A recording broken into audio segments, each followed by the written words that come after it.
You are on Billy's, almost dropped the phone. You're almost on Billy's floor. No, but what you are on is Billy's exploration extravaganza. Yes, yes.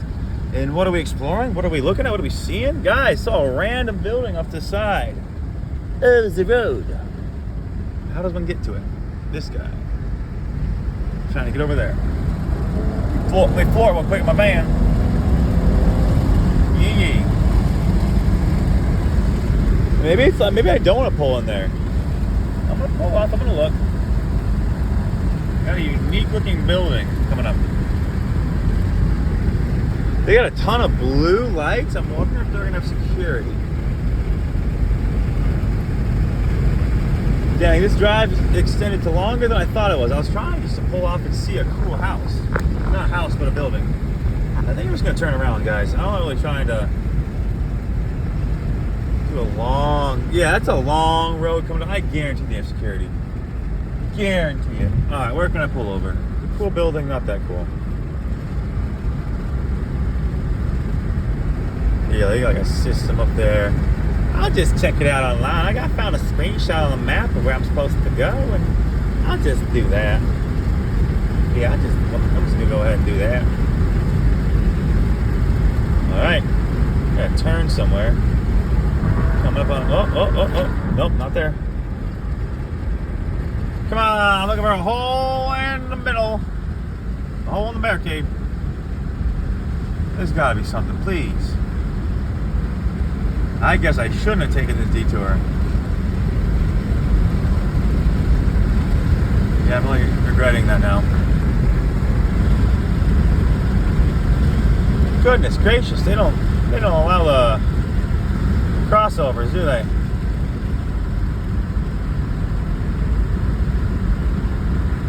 Oh, I guess my lane's ended.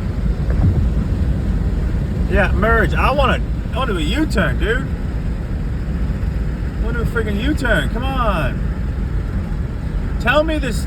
Shut up. I know I'm speeding. Tell me this solid center dividing median ends up here, please. Guys, you're coming with a weird smell. Is there a break?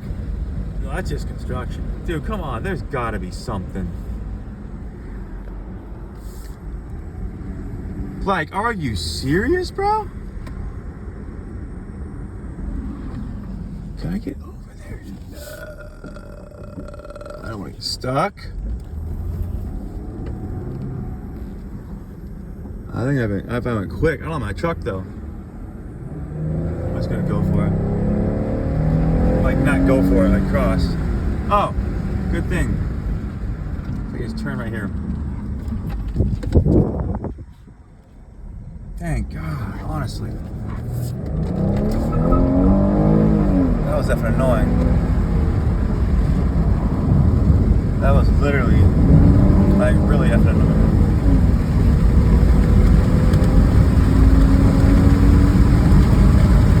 See what the van does. Nice open road.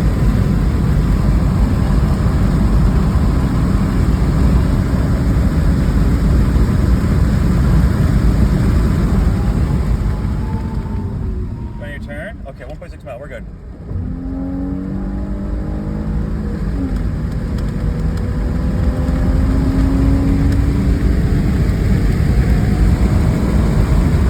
Yeah.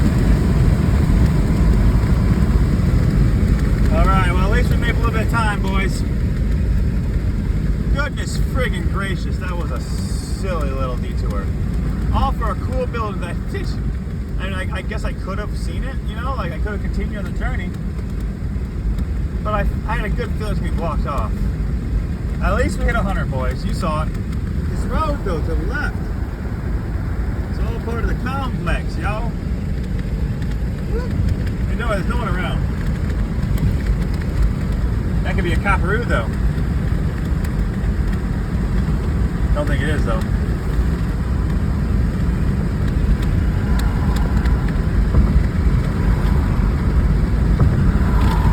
Warming the tires up, boys.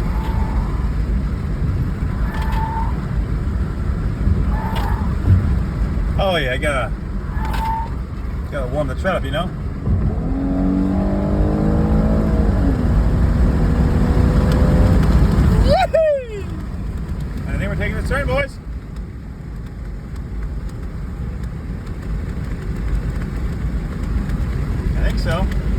Yep. Yes, sir. Orlando.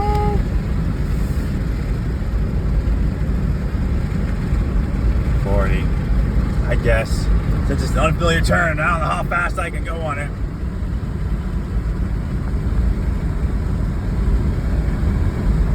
Don't wreck now, Billy.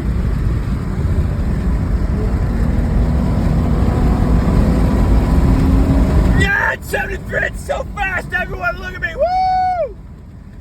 Ah, be impressed. Be impressed with the van with the V6, baby. Set the cruise, you know what I'm saying?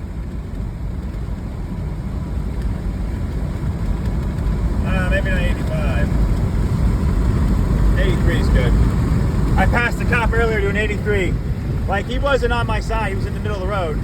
You know, a little speed trap, and he didn't pull out, so, alright, we're good. I got my veteran plate, so I think we're good. Oh, bless me.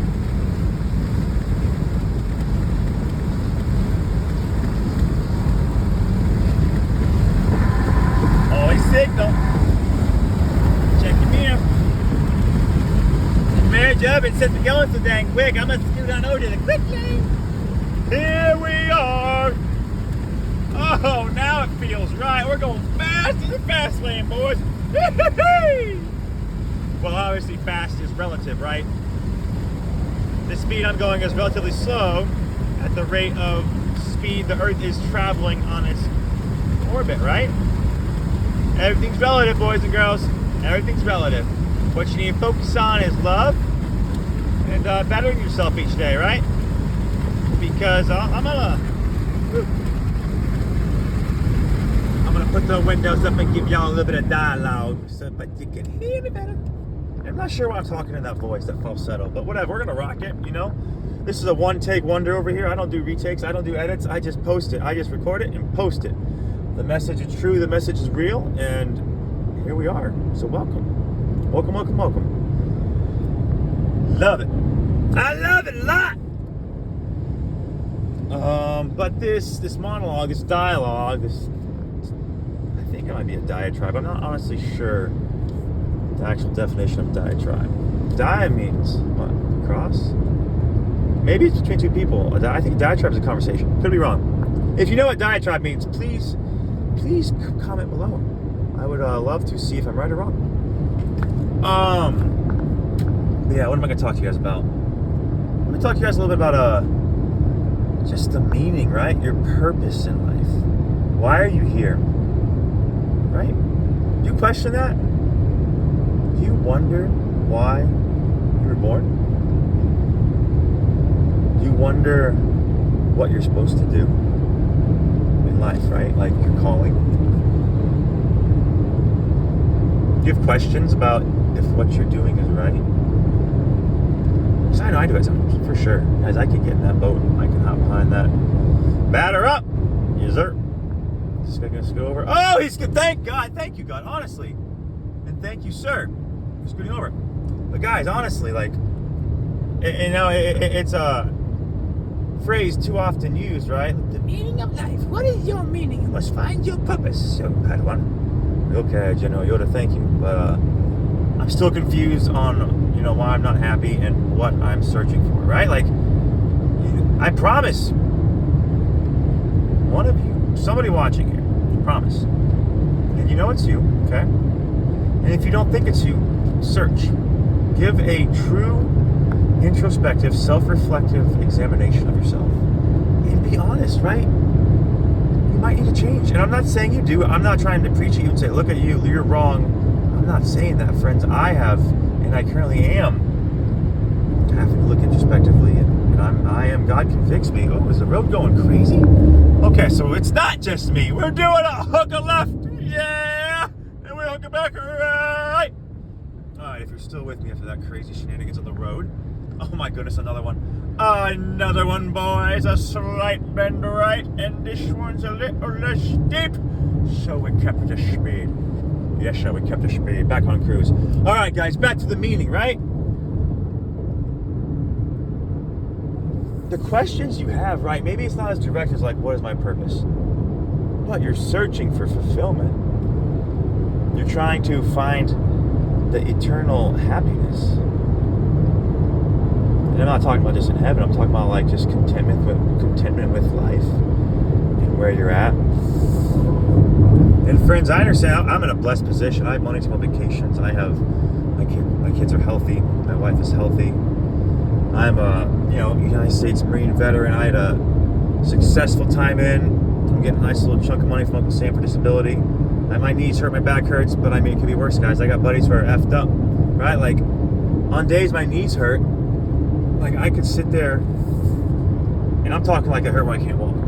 I could sit there and, like, really be sullen and sour about it, right?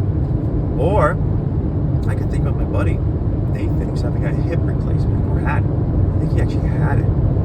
Dear God, even as I think about him, I pray that you would comfort him. I pray that you would I pray that he would recover fully, if possible. And if not, I pray that he would mentally adjust to where his new set point's at. Gosh, guys, it's like that. Like my knees hurt, yeah, but I'm not having a hip replacement at the age of like 28. I don't have some like degenerative bone condition where like guys, I could be in a lot worse situation. You know that? And I'm sure there are those listening to this. Maybe there is. I'm not going to say I'm sure. I don't want to assert something I cannot definitively state as fact. But I have a feeling that there's some of you who have just experienced tumultuous times, just traumatic experiences, right? Not fun. And you live with those memories, the depressing feeling. And again, I'm not speaking from experience, because I am blessed. I am thankful to God that I haven't been raped. I haven't been abused. I haven't been neglected. My parents loved me. I had two parents my entire life. They came to my sporting games. They told me they were proud of me. My dad played catch in the backyard. Like, my parents sacrificed time and money to show me like that they cared and loved. So guys, I had an amazing childhood, and I am so grateful for that. And for those of you who didn't, I empathize with you. My heart breaks, because your view and your set point, right? Your homeostasis on your stress levels, just your view on the world and what it has to offer has been tainted by just hate, neglect, and it's the opposite of love. And I pray that you can find the peace and contentment that I have. Guys, this peace and contentment, even in these, like, guys, I'm not always financially secure. Like, there's been multiple times where the bills that we have up and coming, I am not sure if I can, and it's not because I'm being foolish and spending money. It's just because life gets tough sometimes, guys. You know it. I know it. Like, there's accidents, like car repairs sometimes, like, things break, right? Like a pipe blows in your house. You gotta call a plumber. You gotta go buy parts and fix it, right? You gotta spend that time and fix it. Guys, I'm a handyman. My hands hurt sometimes from fixing it. But I'm just grateful that I have the money and I can afford to fix it. So guys, I want to implore you. I would ask you that when you're facing a challenging time, try to grow. See how you can not let this experience shape you, but you can choose how to be shaped through the experience, right? Like, I tell my friends this when they're going through difficult times. I say, you can wither or you can grow, right? Like, difficult times make strong men. Like, they can break people, and like, obviously that there's at a point where one can take and handle no more. But friends, like, take all you can. Now, don't put up with abuse. Don't put up with a situation where you are being, intentionally abused or neglected or anything like that, guys. I'm not advocating anyone to stay in an abusive relationship. No, you get out, you seek help, like counseling, like you tell someone who can help free you from this abusive relationship, because I would not wish anyone to stay in that, okay? But what I'm saying is, if a situation cannot be avoided and all one can do is just grunt and bear, right? Just dig deep, then guys, friends, dig deep, but dig with Jesus Christ holding your position with you. Friends, when you're a Christian and you know the power and the love, and you feel the love, it's not just a feeling, guys. It's like it sounds crazy, but guys, in my darkest times, all right, like when I don't know, like I have utmost confidence that my God is real, that my God cares for me. Guys, Jesus Christ was a real man. He exists. Like this is provable outside the Bible. Do a little research, please. Okay. Sanhedrin, a Roman court, literally had every reason to not back up the existence of Jesus. Right? The Romans persecuted. Like Jesus was tried by the Sanhedrin was the Jewish court. Okay. The court where Jesus was tried and then crucified was a Roman court, and that court was called, dear God, what is it? Pontius Pilate was his there was the overseer, I guess you might say, of the whole extravaganza. What was it called? Son of a biscuit.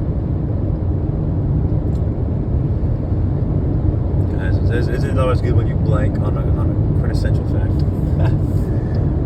Yeah, let me just forget what we're putting the meat and potatoes on.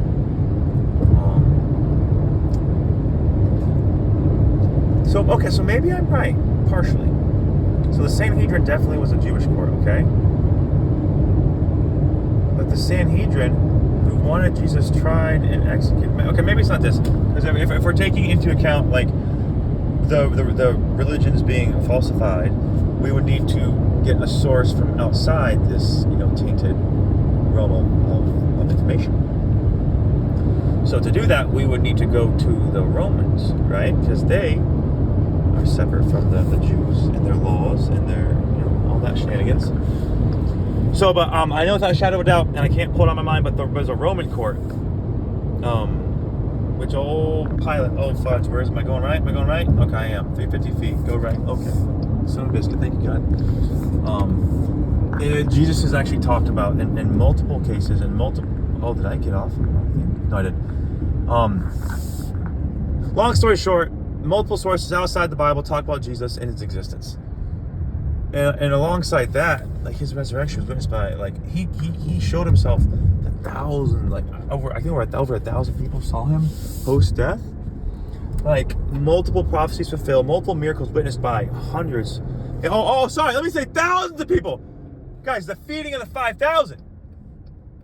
Guys, like the miracles Jesus performed were renowned. Like this, he wasn't just some guy talking. He did, like the water to wine in the wedding. Crowds followed Jesus everywhere he went. And do you know why? Because the stories, the renown of his power, right? The woman, there's a story in the Bible. I can't quote the passage, but there's Jesus is walking with his buddies. They're walking through town, and Jesus stops. Right, he's surrounded by a crowd of people, and he stops, and he asks. He says, "Who touched my robe?" And his disciples look at him and say, "Jesus, you're in a crowd of people. Nobody, like you're getting touched all the time." And Jesus says, "No, I felt the power. I felt power." Now, guys, granted, like the exact what Jesus said, like this is being translated to English from Hebrew. And if you know anything about the Hebrew language, it's not a literal translation, guys. Not even close. So, long story short, Jesus felt power. Okay? So something happened, all right? And he stopped. And he's asking his disciples, right? Like, someone touched me. The disciples, like, you're pretty much like, you're crazy, Jesus. Like, you're in a crowd. And Jesus looks around, and he finds, like, this woman ends up, like, fessing up to him. And do you know what Jesus says? Your faith has healed you. This woman, and it talks about it in the Bible, this woman had been searching for a healing. She had spent all her money, all her riches all these doctors, all these herbals, all this craziness, right? Maybe that wasn't crazy. Maybe it was actual medicine that they practiced in the day that was good. Who knows? But nothing was healing her, and she'd spent all her fortune. And she knew that Jesus was her last hope. And her faith, right? Her trust. Now, granted, like, I'm not saying that, like, oh, you can't park there, sir. You gotta pray there, okay? And I'm not saying, like, that this is gonna be a situation for you, like, you're gonna have faith and you'll be healed. The Bible also talks about, in multiple cases, Jesus' followers experiencing hardships. Job, guys, if you want to talk about a man who followed and trusted God, go read Job and read about the persecution he endured. Guys, Job went through it. Like, tornadoes tearing up his houses, kids dead, like, livestock dead. Like, guys, I'm telling you, you think you got it bad, and I'm sure you do. I'm sure you have it way worse than me, guys. I'm not saying that, like, in a minimizing way, like, oh, your problems are nothing. Like, compared to Job, I bet they're nothing. I bet your problems, I bet the vast majority of you, if you compare your problems to Job, do a little research, I bet they're nothing. Because I know mine are like absolute, like, literal, like, oh, bump, boop. I know my problems compared to Job are like the tiniest, another one, the tiniest of problems that they can be. Oh, big traction. So, guys, what I'm saying is, like, people talk about being a Christian and following Jesus, and it's all cupcakes and rainbows. Anyone sleeping? Wake up! Time to listen. Follow me on YouTube, please. People think it's all like, oh, once you become a Christian, God's gonna solve all your problems, all your pain goes away, all your heartaches, all your troubles. No, what Jesus says, my yoke is easy and my burden is light. Okay? And that's not saying, like, your problems are gone. What that's saying, and then not just that verse specifically. Ooh, wow. This is like a new row already with pit outs. Goodness. Potholes. Another one. What I'm saying with this, guys, is that there's multiple, like, case studies that we can point to in the Bible. And I'm not pointing to near all of them in the Bible, okay? Like I said, one, Job. All right? You could look at the lives of the apostles. Right? This is a nice curvy road. The 12 apostles, over half of them died painful deaths. Peter was hung, he chose to be, because he was crucified by the Romans. And he chose to be hung upside down because he didn't want to, because Jesus was hung right side up, he didn't think that he was, like, worthy to be hung the same way as Jesus. Cool road.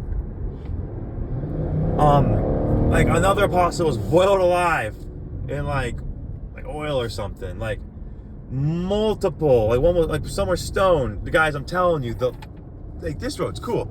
Oh, let me go in the sand real quick. There we go. Oh yeah, power, baby, power. What I'm telling you, guys, that's a cool little vibe over there. I'm not sure what it is. Lots of lights. Is it a house? Maybe a resort. What I'm telling you guys is, don't let hard times dissuade you from Jesus being real. Bad stuff happens to Christians. Don't go off the road, Billy, just because they're taking a video. Idiot.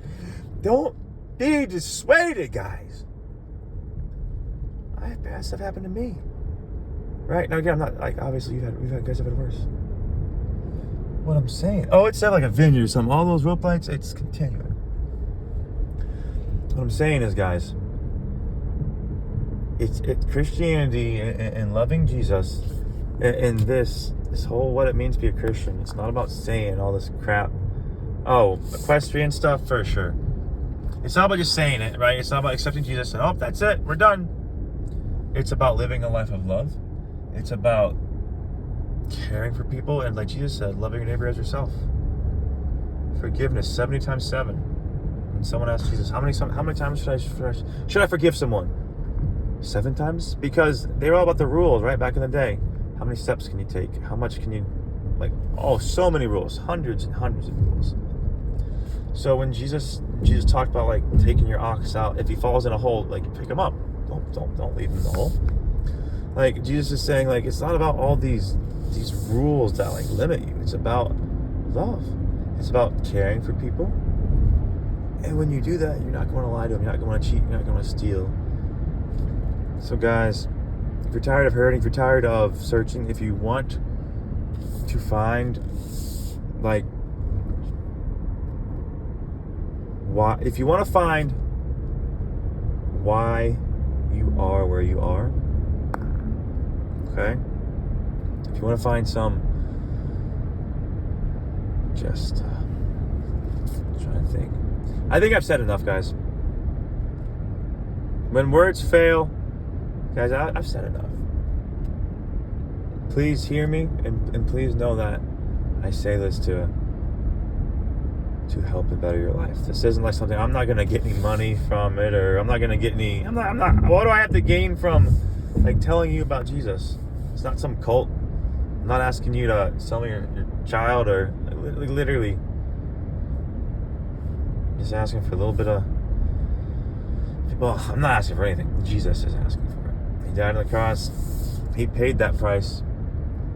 Guys, it's a gift. Accept it. Love y'all. Have a good night.